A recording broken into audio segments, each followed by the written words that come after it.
ఆడిదాకా కొద్దిగా అవతలకి ఇక్కడికి అదే ఎక్కడికి ఎక్కిద్ది అంటున్నా. ఎటు చెబుతుంది పెట్టుకో, ముక్క ఎంత పట్టింది చూద్దామని. మరి అటు పెట్టుకో లోపలికా, అది అటు ఉంచుకో.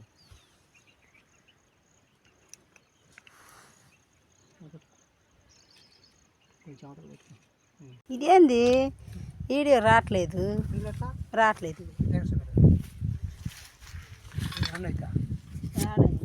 ఇది కమరాన్ అవుతా మరి సౌండ్ ఏది?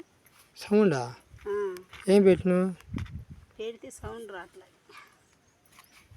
సౌండ్ మొత్తం తగ్గితే ఎందుకు వస్తుంది? ఏడా మరి